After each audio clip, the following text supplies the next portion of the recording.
Good morning. Hello. Today is the morning of September 14th. No, not September. Yes, it is. My God, it just blew my mind that it was September. Maybe because it's morning and I haven't quite fully woken up. I'm having my port removed this morning. I'm so excited. The last message I sent you was from the hospital with my abscess. That was shocking to me to have it, upsetting because it felt like I had taken 5 steps back, and but it really was an opportunity as ever to reassess, to look at life with fresh eyes, and to take a enforced pause. I had some really profound insights.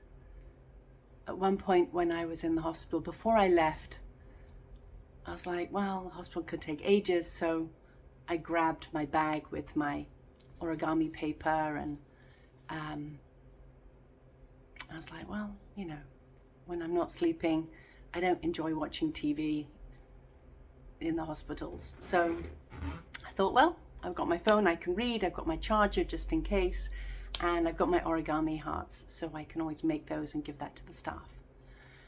Many of you who are in the neighborhood and in the area and who are family know that I, since COVID, have been doing origami hearts. It's been my sort of Zen practice, if you will.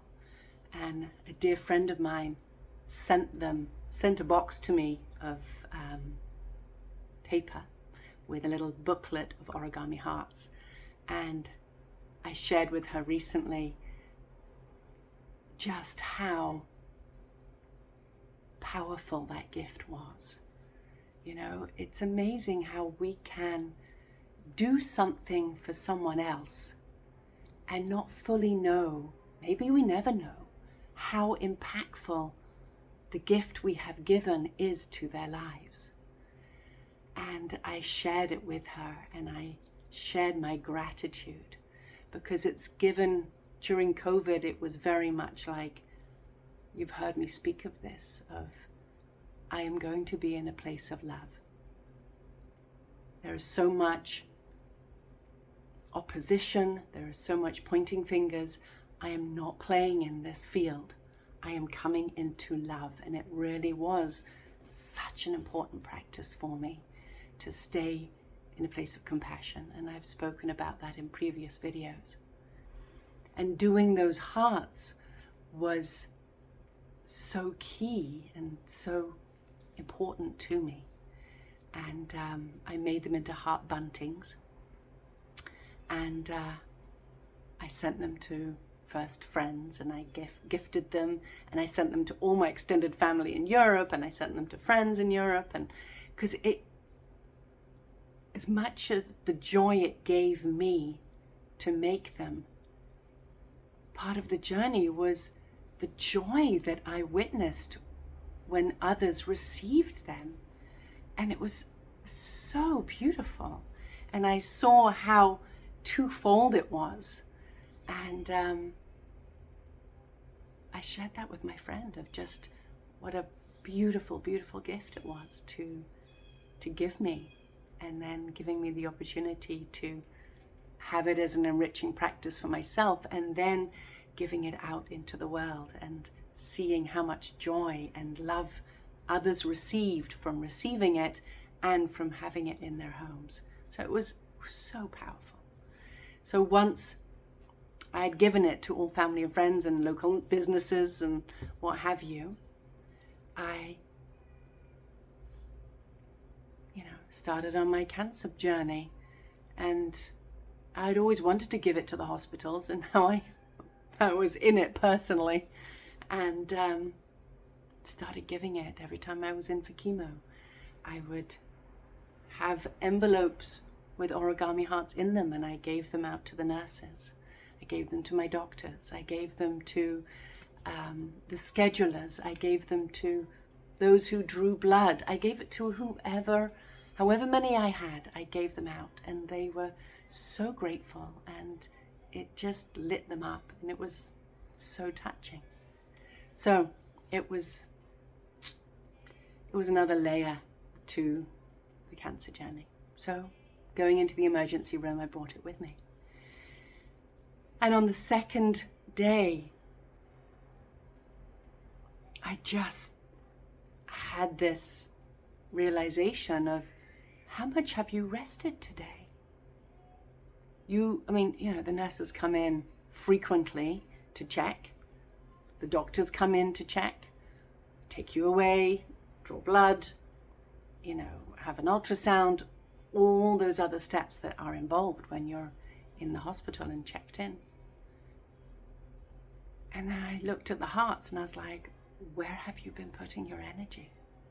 This cancer journey was so much about withdrawing and giving to yourself first. And yet there I was in the hospital. I was sleeping, I was resting, but still it was a little off balance. And that was a stark reality to me of like, you are here to be of service. Yes, that is what I chose to do in this lifetime. But to be of service, giving to yourself is the most important, because you can never give to others until you have given to yourself first. And those of you who are parents, we know that so well. We can't be the parents we aspire to be when we're depleted, when we're tired. And we end up berating ourselves, and we end up giving ourselves the hardest time because we're not rested. We haven't taken care of ourselves in the way that we really need to. Another video on that down the road. I have so much to share about the parenting journey. But that was a very important message for me. I was on high doses of antibiotics because they weren't able to take any of the liquid from the abscess. And there wasn't enough liquid to take, even though it was really inflamed and large. There was no liquid to draw, so therefore they didn't know exactly what bacteria it was. So they just had me on a general high dose IV antibiotic. So when I had that insight, I was like, okay, you are going to sleep right now. You're putting all of this aside and you're taking a nap. And as I lay down and closed my eyes, I did a prayer. And it's a prayer that I've done often, but you know what? It was always a prayer for others, for the welcoming in of my divine partner. The words that I used were for my children, for the prospective partner that I wished to draw into my life. It was always outside of me. And for the first time, as I was saying it, I was like, oh my goodness, I've never so wholeheartedly said these words for myself. It was very profound. And I was so sincere with these words, and so in a space of love for me in those words. And I just allowed myself to be in it. And when I was done, there was, those of you who've been in hospital before, when you've had IV or when you've had medicine put into you, when the medicine is finished, it gives this loud bing, and then it starts beeping to let the nurse know that it's done and for them to remove it. The minute I was done, there was this loud ping, and it was as if my message was being vibrated out into the universe. It was such beautiful timing, and it just made me smile. The nurse had allowed me to go outside.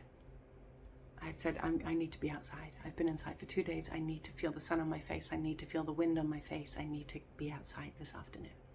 And she says, yeah, when your IV is done, you can do it. So the IV was done. I went outside. I had a phone meeting. I could have a quick check-in with my teacher, which was perfect timing because I'd had that wonderful insight, and it was perfect to be able to share it with her and just have her beautiful energy hold the space for me. And once I'd been outside and received the fresh air and felt the sun on my face and just was able to have my feet on the earth, even though it was a roof terrace and I couldn't put my feet in the flower bed, but I could be out in the elements. I came back inside and I slept. When I went to bed that night, my temperature was slightly elevated, and that put me in a state of fear. Because I'd said to my girls, I said, I'm only going to be here probably just one night and then I'll be home. And I was 2 nights and they were so disappointed. And I was like, oh, why did I put a time frame on this? And the next day they were going to their dad's. And I was like, no, I need to spend 24 hours or 24 hours with my girls before they go to their dad's. They need to be in my energy. They need to be in my space. They need to know I'm okay. Because they've been through hell with me. And they've been so brave, but I know it's impacted them. And then to be going away again to hospital with no forewarning was triggering to them too. So I knew I needed to be back, and so having a slight temperature triggered me that night of like, no way, there's no way I'm spending another night in the hospital. I have to be with my girls. So I said another prayer at bedtime, and I knew I needed to make peace with that. Because if it was in my highest good to be in the hospital another day, I had to be okay with that. Again, that was coming back to that lesson of self-care, of needing to put myself first. So straight up, I had another opportunity to embody that lesson. So, checkout is 11 o'clock, a bit like a hotel, which is odd. You can order food, order breakfast, and they put me on another dose of IV, of antibiotic IV, and it takes 3 hours. That particular one takes 3 hours to administer. But I had already surrendered. And I'm like, I'm not attached to a time. They were with our amazing neighbors upstairs. So they were in the same building. I knew they were in good hands. I sent a text and I said, they put me on another load of antibiotics. It'll be 3 hours. This is the estimated arrival time home, but I will check in after these 3 hours. And I put my head on the pillow, turned my phone off, and I slept. I slept and I slept and I slept. And I allowed myself that time for me. And it was really an important lesson. And it was something I needed to follow through in again and again since coming home. And it also made it very clear to me that even though the chemo is finished, the surgery is finished, radiation is finished, the 3 big guns, my body has been through hell and back. And it's still in a very vulnerable state. And at least until the end of this year, slow and steady is my healing journey. And, my intellect is like, oh, but I want to be earning money. I want to be standing on my own 2 feet. I want to be out in the world. I want to be teaching. I want to be coaching. I want to be serving my community. I want life back. I want to get back on track. It's like, no, my love. No, this is the healing journey. You still need to take it slow and rebuild your body. The chemo has done its job with the cancer, but it has ravished your body too. And you are depleted on a cellular level. Yes, on the outside you look presentable and good, and people are like, oh, you look so healthy. It's summertime, you've got some color, your hair is growing back, life has resumed. But internally, I feel the depletion. I feel how my body is still raw. I still feel how my nervous system is so fragile. I feel, especially after this abscess, and I've been doing PT, I still am dealing with a mid-grade chronic pain. And my body is talking to me, and I'm listening.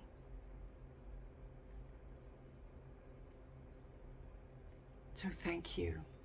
Thank you for your continued support in any shape or form. GoFundMe is still up, and if you have any to spare, I would be so grateful. I'm trying to raise money for my rent, so that is paid for until the end of the year. So that I know I have a roof above our heads. That sounds dramatic, but it's true. So that I have my rent paid, and that we have that. We have food stamps. I have things in place to support my baseline. But if I could have my rent covered, it would just give me another layer of peace in order to continue on this healing journey. I am teaching 2 classes a week. I'll share that in another video. I taught yesterday. It's every Tuesday. It felt so good. But I have to honor that that's it right now. I may take on 1 or 2 coaching clients a week. And the rest is re-education. I'm re-educating myself on my food and my diet. I'm resting, and I'm healing, rejuvenating, and being a parent, which is the most sacred and important journey of all.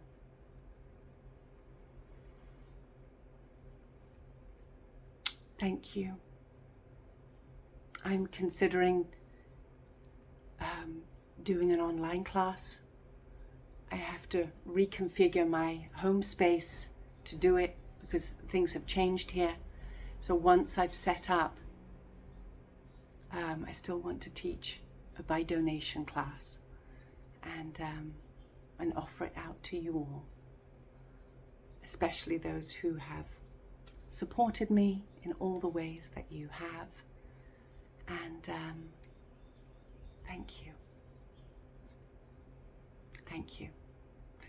And my goal is to offer more consistent teachings in these videos and give back in that capacity until I'm able to show up in a larger capacity. So much love to you all, and many, many blessings. Thank you. Thank you.